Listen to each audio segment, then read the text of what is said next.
Good morning students. 10th class science terms थी कुछ about 20, तो हम डिस्कस कर चुके थे। आज देखते हैं कौन कौन सी हमारे पास टर्म्स है, क्या कुछ है उनके अंदर।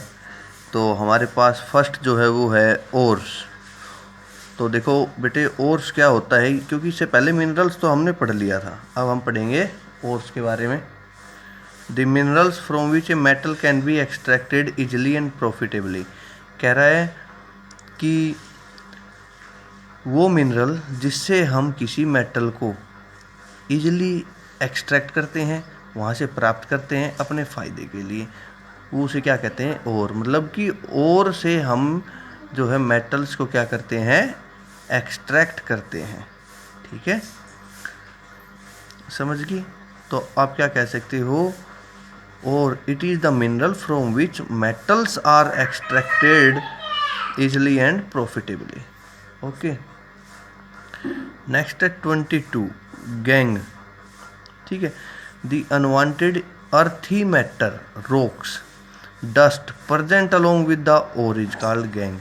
कह रहा है कि वो पृथ्वी का मैटर, ठीक है, अनचाहा मैटर, जैसे कि उसमें क्या क्या आ जाता है, छोटे छोटे टुकड़े आ जाते हैं रॉक्स के, डस्ट पार्टिकल्स आ जाते हैं, जो कि ओर्स के साथ हमें मिलते हैं। मतलब जब हम ओर को अर्थ के अंदर से एक्सट्रैक्ट करते हैं तो उसके साथ अर्थ जो है उसका कुछ मैटर हमारे पास आ जाता है, जैसे रॉक्स, डस्ट पार्टिकल्स।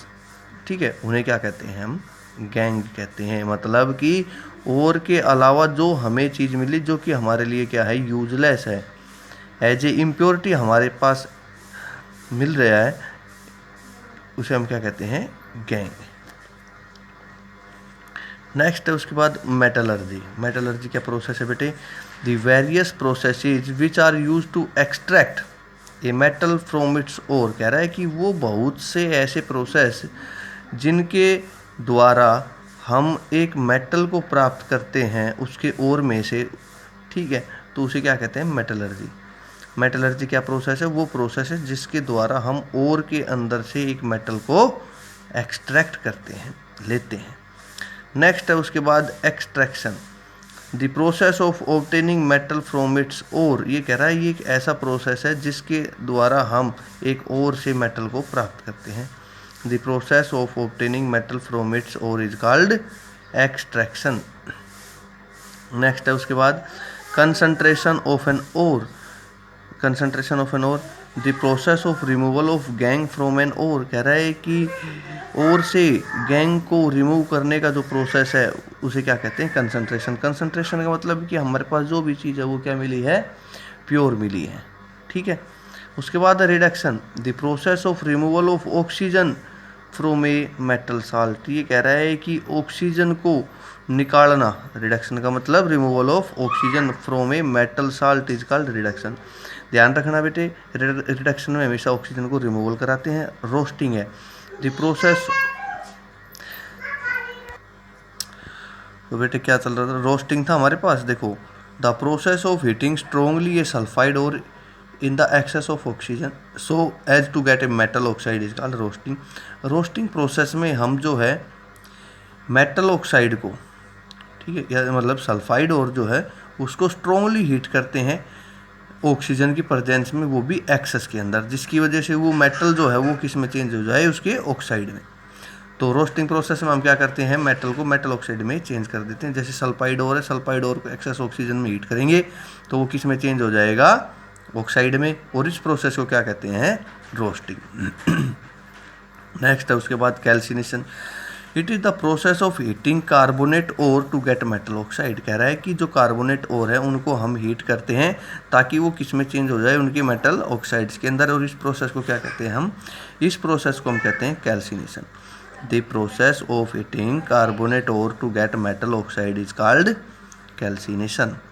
ठीक है, नेक्स्ट है उसके बाद electrolytic reduction, it is the process of reducing a metal compound to metal by passing electric current. कह रहा है कि ये एक ऐसा प्रोसेस है जिसके द्वारा हम एक मेटल कंपाउंड को, ठीक है, उसके मेटल में चेंज कर देते हैं, किसके द्वारा, बाय पासिंग इलेक्ट्रिक करंट। मतलब कि इलेक्ट्रिक करंट की सहायता से हम क्या कर देते हैं, एक मेटल कंपाउंड को मेटल में चेंज कर देते हैं, और इस प्रोसेस को क्या कहते हैं? Electrolytic reduction. नेक्स्ट उसके बाद आपके पास जो प्रोसेस है वो आता है thermite reaction. A highly exothermic reaction involving reaction of aluminium powder and iron oxide. कह रहा है कि एक बहुत ही ज़्यादा हाईली एक्सोथर्मिक रिएक्शन है। ठीक है, एक्सोथर्मिक क्या होती है? जिसमें हमें बहुत ज़्यादा हीट मिलती है। हाईली एक्सोथर्मिक रिएक्शन है जिसके अंदर एल्युमिनियम पाउडर की हम क्या करते हैं? रिएक्शन कराते हैं, या और आयरन ऑक्साइड की। इसे क्या कहते हैं? थर्मिट। देखो, ए highly exothermic reaction involving reaction of aluminium powder and iron oxide, कि एल्युमिनियम पाउडर और आयरन ऑक्साइड की हम रिएक्शन कराते हैं तो हमें ये बहुत ज़्यादा इसमें हीट मिलती है। मतलब ये एक एक्सोथर्मिक रिएक्शन है, और इस प्रोसेस को क्या कहते हैं? Thermite reaction. मतलब एल्युमिनियम पाउडर और आयरन ऑक्साइड की रिएक्शन कराएंगे तो हमारे पास जो रिएक्शन होगी उसे क्या कहेंगे? Thermite reaction. नेक्स्ट उसके बाद है metal refining. The removal of impurities present in a metal is called metal refining. Refining से आपको पता है साफ सफाई करना, तो क्या है कि मेटल के अंदर से उसकी इम्प्योरिटीज को रिमूव करना क्या कहेंगे? Metal refining. नेक्स्ट है उसके बाद anode mud. The impurities present in a metal get collect below the anode. ये कह रहा है कि एक मेटल के अंदर जितनी भी इम्प्योरिटीज होती है वो सारी की सारी एनोड के नीचे इकट्ठी हो जाती है। When a metal is electrolytically refined, और मेटल वहाँ से हम निकाल लेते हैं, और एनोड के नीचे जो भी इम्प्योरिटीज पड़ी रह जाती है उसे क्या कहते हैं? Anode mud. नेक्स्ट है उसके बाद अमलगम। ये mixture of metal and mercury is called amalgam. Amalgam क्या होता है? ये एक मिक्सचर है किस चीज़ का? मेटल और मरकरी का। तो मेटल और मरकरी के मिक्सचर को हम क्या कहते हैं? अमलगम। नेक्स्ट है उसके बाद rust. The brown coloured layer form a result of reaction of iron articles with water and oxygen. कह रहा है कि एक ब्राउन कलर की लेयर बन जाती है जो रिजल्ट है किसका? आयरन आर्टिकल और वाटर और ऑक्सीजन के रिएक्शन का। जैसे आप नए सरिये हो गए आपके घर में, ठीक है, आपके आसपास आप देखते हो नए सरिये आते हैं, या नया गेट है, नई ग्रिल है, तो उनका कलर अलग होता है। लेकिन 2-4 दिन बाद आप देखते हो जैसे ही वो मॉइस्ट एयर के कांटेक्ट में आते हैं तो उसको क्या मिल जाती है? वहाँ से एयर भी और वाटर भी। उसके बाद उसके ऊपर एक ब्राउन कलर की लेयर जम जाती है जिसे हम क्या कहते हैं? Formation of rust. मतलब रस्ट लगना स्टार्ट हो गया। रस्ट रस्टिंग में चेंज हो जाता है, फिर वो कोरेजन में चेंज हो जाता है। ये आगे पढ़ेंगे जब डीप में पढ़ेंगे। नेक्स्ट है उसके बाद brine. It is a concentrated solution of sodium chloride common salt NaCl। कह रहा है कि सोडियम क्लोराइड का जो कंसनट्रेटेड सोल्यूशन होगा उसे हम क्या कहेंगे? ब्राइन कहेंगे। ठीक है बेटे, 35 टर्म्स मैंने आपको समझा दी है अप टू डेट। तो आपने ये सभी अच्छे से राइट भी करनी है और लर्न भी करनी है।